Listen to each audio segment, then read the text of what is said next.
Alex Rougeau, l'attaquant du FC Monceau Bourgogne ce soir après la défaite de but à 0 contre le DFCO. Alex, ce soir c'est pas une belle soirée là pour Monceau, loin à gagner en plus. Toi, comment tu l'as vécu ce match-là? C'est un match compliqué un peu pour toi? Ouais, bah soirée très compliquée avec une défaite de 0. Bah, personnellement, enfin je peux parler pour toute l'équipe, c'était compliqué, surtout en première mi-temps où on prend, je pense, un but sur penalty où il n'y a pas du tout penalty. Après, on prend un but avec de la réussite en plus. Du coup, ça nous assomme direct dans la foulée. Deuxième mi-temps, bien mieux. On a essayé de se procurer quelques occasions, mais ça n'a pas réussi. Et puis voilà quoi. On sent un Monceau un peu plus brouillon en ce moment. Habituellement, il y a toujours ce déclic, ce but qui fait douter. Malheureusement, il n'est pas arrivé ce soir-là. Qu'est-ce qu'il a manqué dans ce plan? Étant donné que Dijon a bien joué sa partie, par contre, c'était des jeunes. Malgré leur jeunesse, ils ont fait preuve de beaucoup d'expérience et ils ont été au point tactiquement. Mais par contre, aujourd'hui, on reste un peu sur notre fin en se disant que Monceau aurait peut-être pu marquer ce but qui aurait pu faire douter.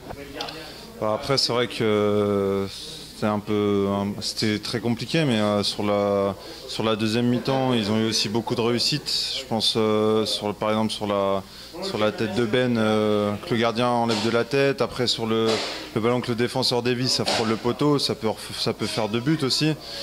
On n'a pas eu de réussite ce soir, c'est comme ça. Il faudra se reconcentrer la semaine prochaine contre Grand-Villard et surtout prendre les 3 points la semaine prochaine.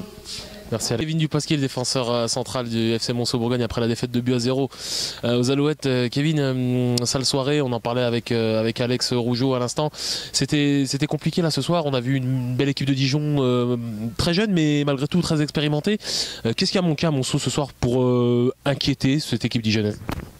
Plus d'agressivité. C'est vrai qu'en première mi-temps on s'est fait bouger, comme vous dites, par des jeunes. Ils avaient la fougue. Et nous, on s'est fait marcher dessus un petit peu, on aurait dû répondre direct. Après, je trouve qu'on a été un petit peu trop nerveux, on a manqué de sérénité, un peu de panique. Et ouais, on aurait dû mettre plus d'agressivité, aller plus les chercher et les faire douter, chose qu'on a fait un petit peu mieux en deuxième mi-temps. Mais la première mi-temps, ça restait assez stérile. Mais ouais, on est forcément déçus ce soir, on avait à cœur de faire un gros match devant les supporters, il y avait du monde.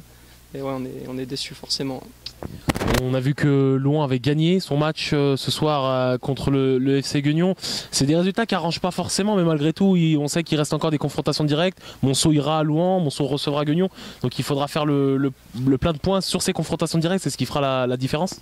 Oui, forcément, ça va jouer sur ces matchs-là. Il y a aussi d'autres matchs. Maintenant, on sait que l'étau se resserre, on n'a plus trop droit à l'erreur. On aura des confrontations directes, il faudra répondre présent, mais avant tout, il faut penser déjà au match de la semaine prochaine, vite relever la tête de la défaite de ce soir et passer on va dire à autre chose, mais tout en tirant des leçons de ce soir. Et comme je dis, les taux se resserrent et il va falloir répondre présent les prochaines rencontres. Merci beaucoup. Allez.